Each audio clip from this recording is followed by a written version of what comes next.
Amém, amém. Bom, o tema dessa mensagem é abrindo os nossos olhos para a revelação. Sabe, a criação aguarda ansiosamente a manifestação dos filhos de Deus. Quem são os filhos de Deus? Romanos 10, 9 fala: aqueles que confessam Jesus com a sua boca e creem no seu coração, esse será salvo. Então, quando você reconhece Jesus como seu único Salvador, você recebe o Espírito Santo. Diga comigo, Espírito Santo. Diga novamente, Espírito Santo. Espírito Santo é o bem mais precioso que você tem. Mais importante que o dinheiro, mais importante que o reconhecimento, mais importante que a sua segurança, mais importante que o relacionamento ou influência. Então o Espírito Santo não é uma coisa, não é uma energia, mas o Espírito Santo é a terceira pessoa da Trindade. Então quando nós falamos Deus Pai, Deus Filho, Deus Espírito Santo, diga comigo, Deus Pai, Deus Filho, Deus Espírito Santo. Então sem o Espírito Santo não há comunhão verdadeira com Deus. Sem o Espírito Santo não há revelação nem entendimento da palavra. Sem o Espírito Santo não há poder para vencer o pecado. Sem o Espírito Santo não há direção e segurança para a vida. Então Romanos 8:10 fala: pois todos aqueles que são guiados pelo Espírito são filhos de Deus. Quem são os filhos de Deus? Aqueles que são guiados pelo Espírito e não pela carne. Quem são os filhos de Deus? Aqueles que possuem o caráter de Cristo. Mateus 5:16 fala assim: brilhe a luz de vocês diante dos homens, para que vejam suas boas obras e glorifiquem ao Pai de vocês que está nos céus. Caráter é quem você é quando ninguém está vendo. Quando Deus libera uma palavra, Ele jamais volta atrás. Sabe, Deus nunca vai contradizer aquilo que está escrito na tua palavra. Eu estava sentado recentemente com um rei, tendo um tempo de mentoria, literalmente um rei. Ele é um rei de Grande Acre, na África. Eu estava sentado com ele e algo que ele falou cravou no meu coração. Ele falou assim: uma palavra de um rei jamais volta atrás. Olha para o teu irmão, você é um rei. Diga realmente, você é um rei. Isso é bíblico, porque o sim de vocês, que o sim de vocês seja um sim e o não, não. E o que passar disso vem do maligno. Lembra da história de José no Egito e a mulher de Potifar? José foi vendido como escravo pelos seus próprios irmãos porque compartilhou seus sonhos. E eles ficaram cheios de inveja, mas a Bíblia diz que o Senhor estava com José.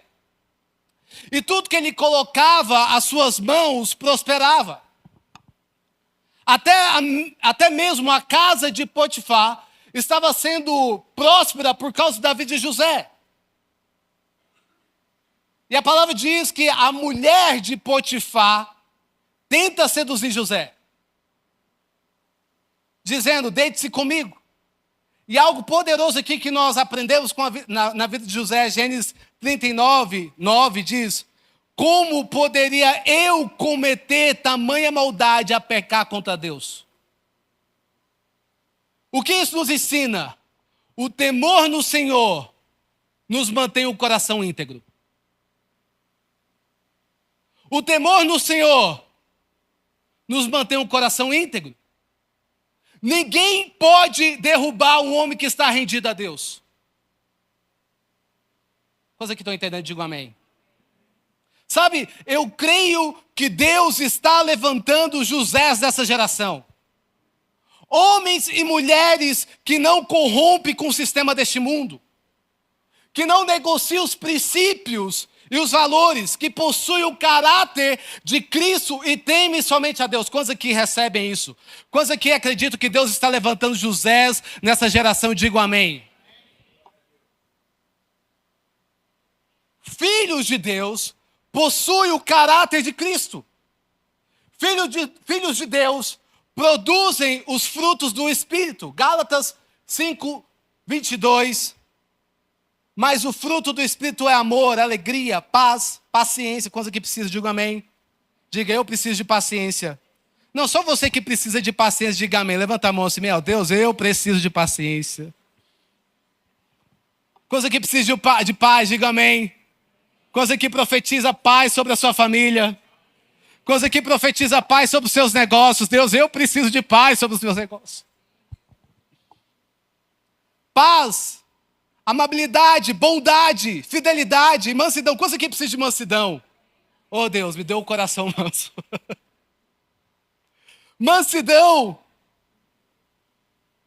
Domínio próprio. Só você que recebe essa palavra aí, meu irmão. Levanta a mão aí. Oh Deus, eu preciso de domínio próprio. Coisa que precisam. Não só você que precisa de verdade. Levanta sua mão bem alta assim. Eu preciso, Jesus. Eu recebo essa palavra. Filhos de Deus produzem fruto do Espírito. Filhos de Deus pregam e vivem o Evangelho. Romanos 1,16 fala, não me envergonhe do Evangelho, porque é o poder de Deus para a salvação de todo aquele que crê. Sabe, em todo momento você está falando do amor de Jesus.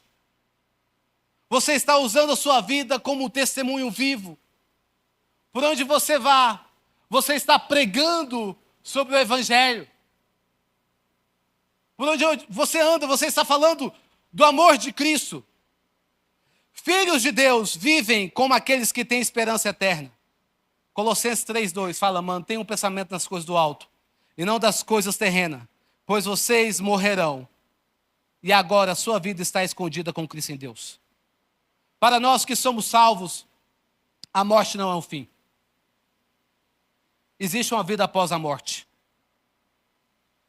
Porque Deus amou o mundo de tal maneira que deu o seu Filho unigênito para que todo aquele que nele crê não pereça, mas tenha vida eterna. Sabe, quando você tem a revelação de quem você é em Deus, todas essas coisas fazem parte da sua nova natureza. Quando você tem essa revelação, todas essas coisas, o fruto do Espírito, o caráter de Cristo, as obras que revelam o reino de Deus, todas essas coisas fazem parte da sua nova natureza. Eu coloquei uma frase e eu quero que você declare nesse momento comigo. Diga, eu sou filho, guiado pelo Espírito. Tenho o caráter de Cristo. Produzo frutos do Espírito. As minhas obras revelam o reino de Deus. Eu prego o Evangelho e vivo como alguém que tem esperança da vida eterna. Quantos aqui creem nisso, digam amém. Será que você pode aplaudir Jesus? Sabe, eu amo a história de Paulo. Abra tua Bíblia aí, Atos 9.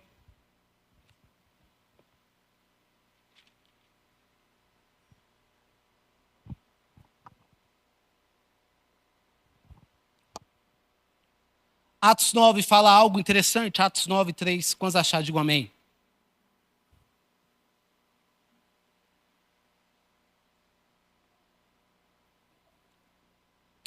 Em sua viagem, quando já estava chegando perto de Damasco, de repente uma luz que vinha do céu brilhou ao seu redor. Ele caiu no chão e ouviu uma voz que falou com ele. Saulo, Saulo, disse a voz. Por que vocês me perseguem? Quem é você, Senhor? Perguntou ele. Eu sou Jesus. Respondeu a voz. E você está me perseguindo? Agora levante-se e entra na cidade. Lá alguém lhe dirá o que você deve fazer. Os homens que viajavam com Saulo ficaram sem palavras. Eles ouviram a voz, mas não conseguiram ver ninguém. Eu quero que você pare aqui. A gente vai continuar lendo. Eu fiquei meditando sobre isso. Porque os homens que viajavam com Saulo presenciaram aquilo que Deus fez na vida dele. É possível você estar em um ambiente onde Deus se manifesta, presenciar tudo o que acontece e ainda assim nada mudar dentro de você. É possível você estar aqui no culto vê sinais, vê milagres acontecendo, vê a presença de Deus manifesta neste lugar e nada mudar dentro de você. Porque informação sem revelação não gera transformação.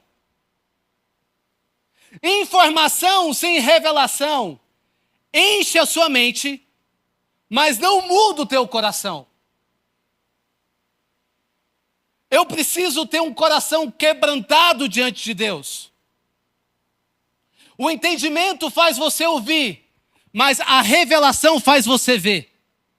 Coisa que estão entendendo, digo amém.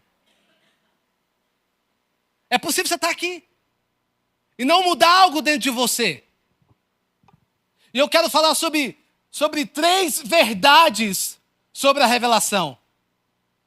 Toda revelação nasce de um coração quebrantado. Toda revelação nasce de um coração quebrantado. Vamos continuar.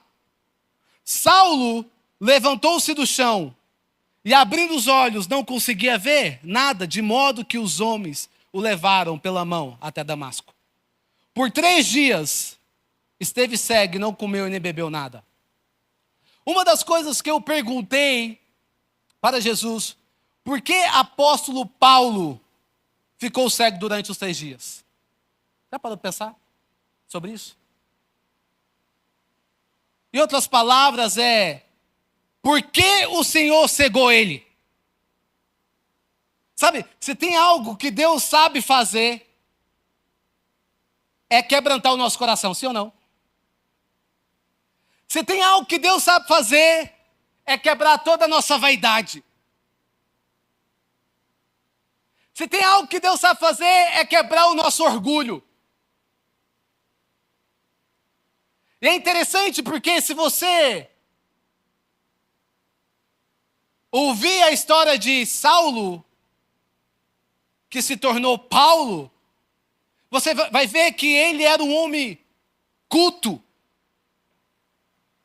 Ele foi estudioso da lei, discípulo do grande mestre Gamaliel. Ele era inteligente, conhecedor profundo das Escrituras. Antes da conversão, ele era fariseu religioso, perseguia os cristãos com violência. Você consegue entender que apóstolo Paulo, ele se sentia autossuficiente, ele era convicto daquilo que ele estava fazendo. Ele perseguia as pessoas.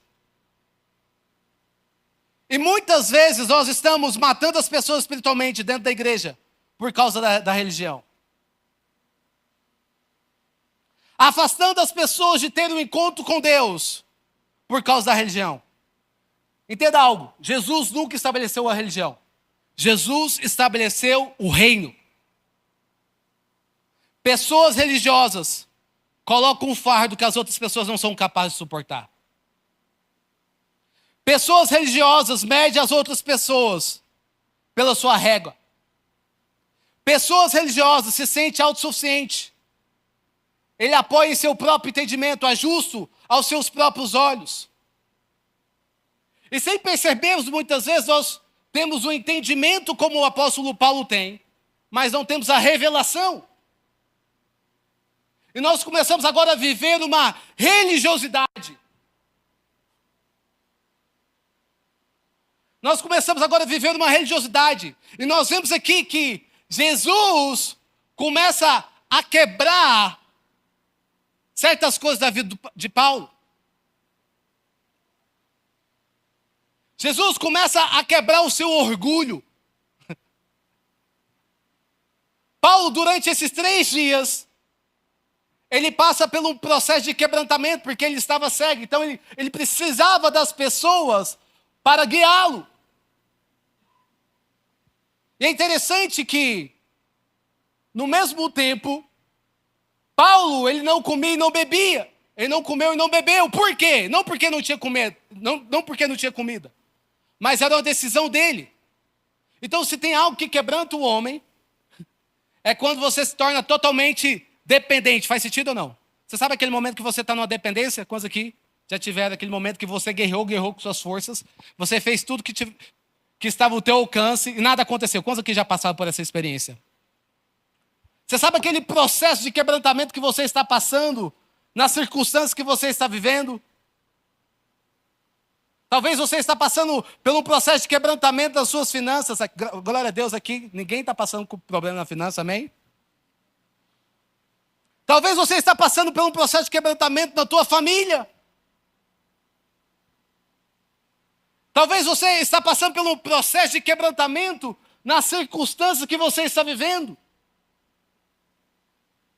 E o que eu aprendo aqui, que quando você está passando por um processo de quebrantamento, você precisa se render.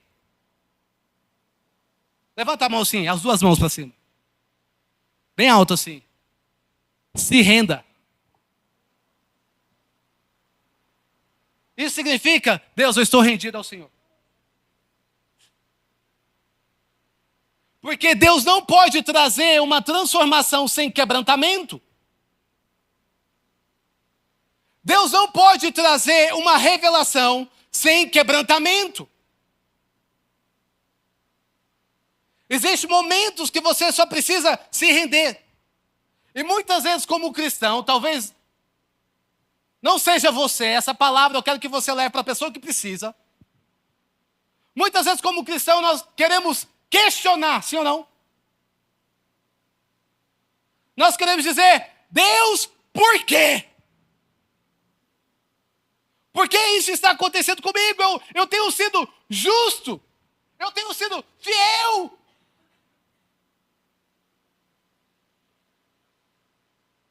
É como aquela parábola. Lucas 18, 19, que fala de um fariseu e publicano. O fariseu se achava justo e orou exaltando a si mesmo, dizendo, quero melhor do que os outros. Depois você lê lá.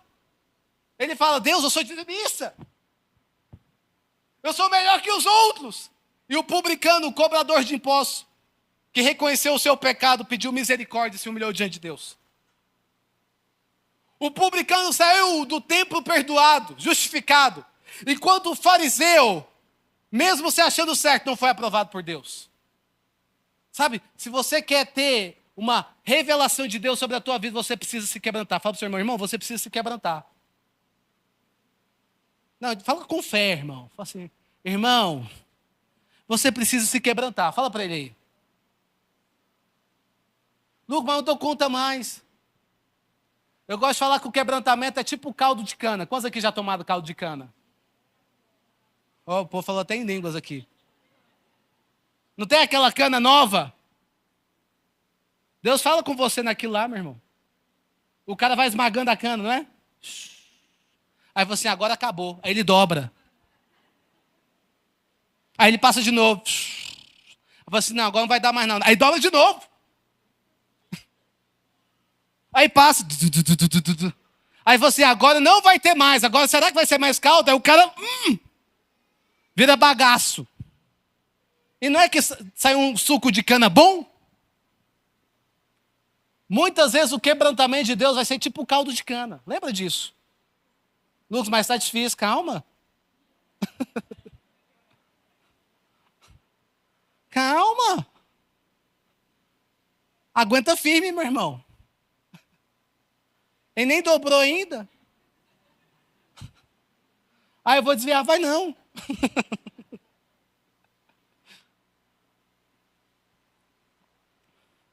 Fica tranquilo. Mas para você ter revelação, você precisa se quebrantar. Sabe, apóstolo Paulo esteve nesse lugar de quebrantamento. Que nessa manhã você possa orar dizendo, Pai, me dê um coração quebrantado. Me dê um coração contrito e quebrantado. Que nessa manhã você possa dizer, Deus, eu quero viver na dependência do Senhor. Que nessa manhã você possa se render a Ele. Porque quando você quebranta, Deus traz uma revelação. Quantos creem nessa palavra? Digam amém. Quando você quebranta, meu irmão, Deus traz uma revelação. O apóstolo Paulo estava quebrantado, ele estava sem comer. Ele estava sem beber, buscando a próxima direção de Deus. Sabe, toda revelação carrega uma confirmação. Deus confirma aquilo que ele fala para que não haja dúvida sobre o que ele está falando. Dando continuidade, em Damasco havia um discípulo chamado Ananias. O Senhor chamou em uma visão: Ananias, aqui estou, Senhor. Respondeu. O Senhor lhe disse: vá à casa de Judas, na rua chamada direita, e pergunta para o homem de Tarso chamado Saulo. Ele está orando. Diga comigo, ele está orando. De um momento, ele está orando. A revelação vem quando você está orando, meu irmão. Lucas, não estou recebendo revelação. Não tem como receber revelação assistindo Netflix.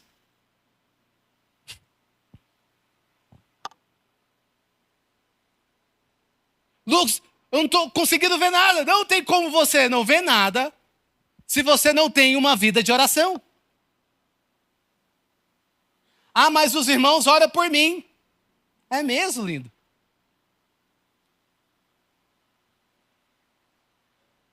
Entenda algo, a revelação é algo pessoal. Está comigo? Deus, ele quer falar com você. E apóstolo Paulo, Ananias estava sensível ao Espírito Santo de Deus, porque Deus aparece, Jesus aparece para Ananias e fala: Ananias, vai lá. Mas também apóstolo Paulo estava orando.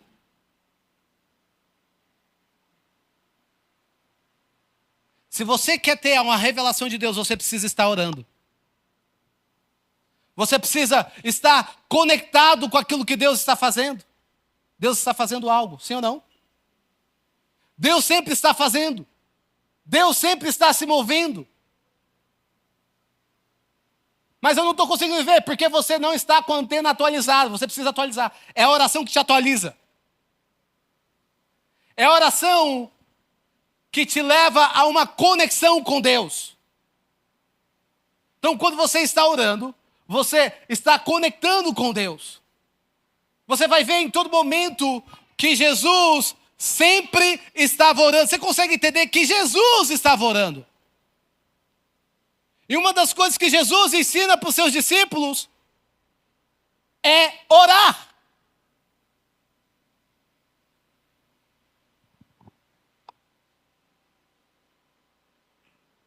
Uma das coisas que Jesus ensina para os seus discípulos é orar. Então nós precisamos, em todo momento, estar orando. Orando em espírito. Orando com entendimento. Sendo guiado pelo Espírito, com sabedoria, com discernimento. Orando a palavra de Deus. As promessas de Deus. Nós precisamos estar orando. É importante você orar, meu irmão. Quantos aqui são batizados pelo Espírito Santo de Deus? Quantos aqui oram em línguas? Você que ora em línguas aqui. Amém. Orar em línguas é, quando você começa a orar em língua, a palavra de Deus fala que edifica a si mesmo. Orar com a palavra de Deus. Existe um poder, entenda algo, existe um poder nessa palavra. Orar com a palavra. Nós precisamos ser intencionais. E nós vemos aqui que em uma visão ele viu um homem chamado Ananias chegar e impor-lhe as mãos para que voltasse a ver. Então toda a revelação de Deus vem acompanha de uma confirmação. Sabe, o que Deus quer falar com você, Ele sempre vai trazer uma confirmação para que não haja dúvida. Entenda algo, a dúvida não vem de Deus. Está comigo? Deus não gera dúvida, Deus gera fé. Come on. Deus não gera dúvida. Deus gera fé. A fé é algo que você tem convicção do que vai acontecer. Não o que vai acontecer, que já aconteceu. A fé é algo que você tem confiança que Deus está no barco e o barco não vai se afundar. A fé faz você ver o impossível. Essa é a fé. E nós vemos aqui a confirmação de Deus. Por isso que você precisa estar atento a sinais. Aos sinais. Toda vez que Deus fala com você, talvez Deus vai usar uma pessoa para confirmar aquilo que Deus está falando no teu coração. Um sinal, uma circunstância, uma palavra, um sonho. Deus vai trazer uma confirmação. Por isso que como igreja, nós precisamos nos mover através de não somente através de uma revelação, mas de uma confirmação. E muitas vezes, a confirmação pode estar próxima a você. Pode estar ao teu lado. E a gente precisa ter esse coração. Terceiro ponto. E último. Toda revelação libera você para o seu destino.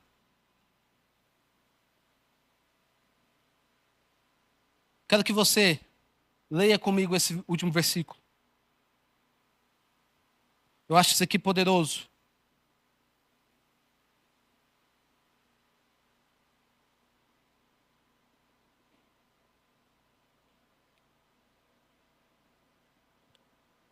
Ananias respondeu: Senhor, tenho ouvido muitas coisas a respeito desse homem e de todo o mal que ele tem feito aos teus santos em Jerusalém. Ele chegou aqui com a autorização dos chefes, dos sacerdotes, para prender todos que invocam o teu nome. E o Senhor, porém, disse a Ananias: vá. Este homem é o instrumento que eu escolhi para levar o meu nome diante dos gentios e dos seus reis, bem como diante do povo de Israel. Entenda algo. Toda revelação libera você para o seu destino. O seu passado não define nem limita o que Deus pode realizar no seu futuro. Quantos aqui estão entendendo? Digam amém. É interessante porque Ananias começa agora a questionar. Questionar a Deus. Deus, como assim? Você está me enviando para um homem que ele persegue os cristãos. Ele não é um homem que tem uma boa fama. Você tem certeza disso? E Jesus fala, vá. Porque esse homem vai falar para diversas nações. Sabe o que eu aprendo? Algo. Que nós precisamos aprender a olhar para as pessoas com os olhos de Jesus. Nós precisamos aprender a olhar o próximo com os olhos de Jesus. Muitas vezes quando eu sento com alguém, sempre eu peço uma palavra. Dizendo, Deus, me dê uma palavra sobre essa pessoa. Sempre, sempre. Sempre eu peço uma palavra. Deus, me dê uma palavra sobre essa pessoa. Eu não quero, Pai, olhar com os olhos humanos. Eu não quero, Pai, ver com a informação do que o mundo diz quem é essa pessoa, mas eu quero ver com os olhos do Senhor. Muitas vezes, toda vez que eu sento, Deus, me dê uma palavra. O que essa pessoa não consegue ver? O que essa pessoa não consegue enxergar? Eu quero enxergar. Eu quero ter essa revelação. E eu começo a orar sobre isso. E muitas vezes eu começo a liberar uma palavra. Porque uma palavra revelada libera um destino. Quantos aqui estão entendendo? Digam amém. Você quer ver a sua família sendo transformada? Quantos aqui querem ver a sua família sendo transformada? Libera uma palavra. Você quer ver as pessoas sendo transformadas? Libera uma palavra. Eu começo a liberar uma palavra. Você começa a liberar. Cara, eu vejo o teu destino, eu vejo o teu futuro.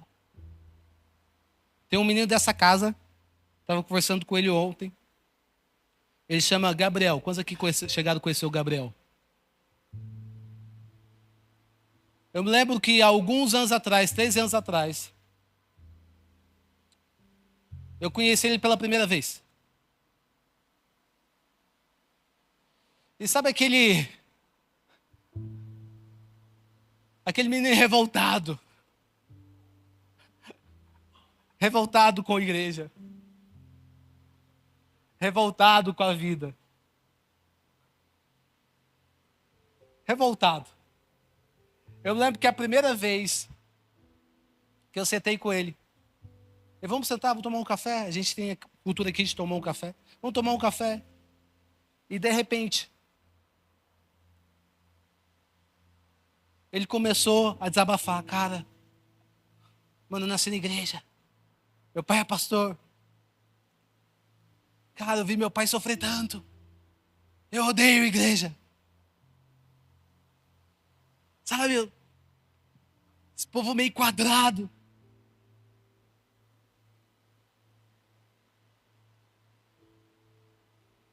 Ele começou a falar, eu calado, só ouvindo.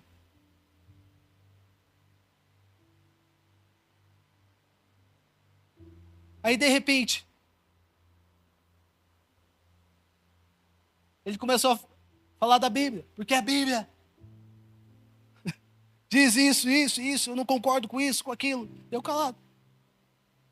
Aí eu perguntei para ele, você já leu a Bíblia inteira? Aí ele, não. Então, cala a boca. Ele ficou assustado assim para mim. Cala a boca, velho. Você nunca leu a Bíblia, velho. Como um cristão, nunca leu a Bíblia inteira. Você não pode opinar naquilo que você não tem autoridade.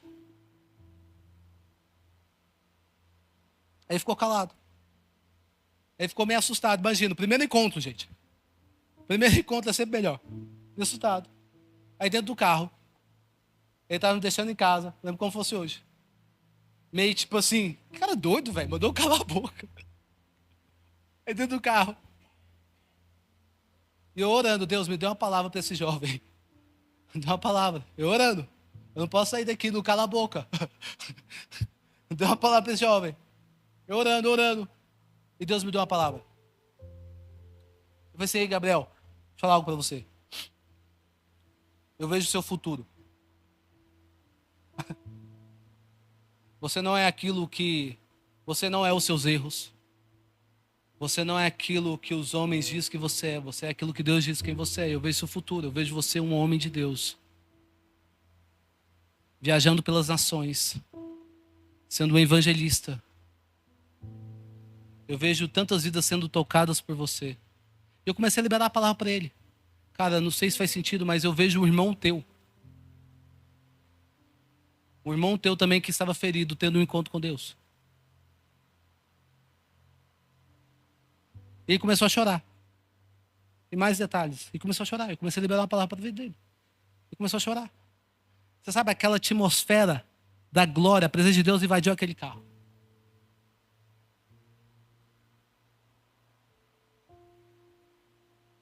A presença de Deus. Aí ontem eu estava conversando com ele. Aí ele falou assim, ei Lucas, você não sabe o que eu estou vivendo, cara. O que foi, Gabriel? Ele está lá na Bethel. Ele está lá na Bethel Church. Ele está tendo um tempo de estagiário lá. Cara, você não sabe o que eu estou vivendo. Estou aqui na Bethel. E eu estou na Bethel porque eu me lembro que a Raíssa liberou uma palavra para mim. Falou que eu ia para Bethel, para Califa. Eu nunca mais vou esquecer dessa palavra, Lucas, porque a Raíssa falou que as pessoas me recebiam na Bethel quando eu chegava lá. Olha que interessante. Ele foi para Bethel. Ele está lá com o time de liderança mesmo. Ele foi para Bethel. O cara do time de liderança do som foi buscar ele lá pessoalmente no aeroporto. Falei assim, ei, seja bem-vindo aqui. Aí ele está lá servindo o Bill. Cara, eu sento com o Bill briga comigo, o Bill Johnson. O Bill Johnson, que isso? Pai, a Brooke da Hilson, cara, senta comigo, eu estava conversando com ela. Eu, cara, que isso? Eu falei assim, Gabriel, você lembra das palavras que foram liberadas sobre a tua vida? Ele falou assim, cara, lembro. Porque palavras liberam destinos. Está comigo? Palavras liberam destinos. Eu falo, Lucas, meu Deus, cara, estou vivendo tanta coisa. O Gabriel, esses dias, entenda algo que Deus faz na vida da pessoa. Ele viajou, não sei, 27 países. 27 países, foi isso? 27 países da Europa. Em 3 meses. Sabe quanto que ele pagou? Nada. Gente, quanto você recebe isso? 27 países da Europa, cara. Gabriel, você está viajando mais que eu, cara. 27 países, tocando. Vendo pessoas sendo salvas. Pessoas sendo transformadas. Porque uma revelação te posiciona para o seu futuro. Sabe, é interessante que nós terminamos esse versículo. Eu quero terminar com esse versículo. Então Ananias foi e entrou na casa e pôs em Saulo e disse: irmão Saulo, o Senhor Jesus, que apareceu no caminho por onde você vinha, enviou para que você volte e veja e seja cheio do Espírito Santo. Sabe, eu quero profetizar sobre a sua vida nessa manhã que você vai sair daqui cheio do Espírito Santo. Eu quero profetizar sobre a sua vida nesse momento, que você vai sair daqui cheio do Espírito Santo. Sabe, Deus vai fazer as escamas dos seus olhos caírem.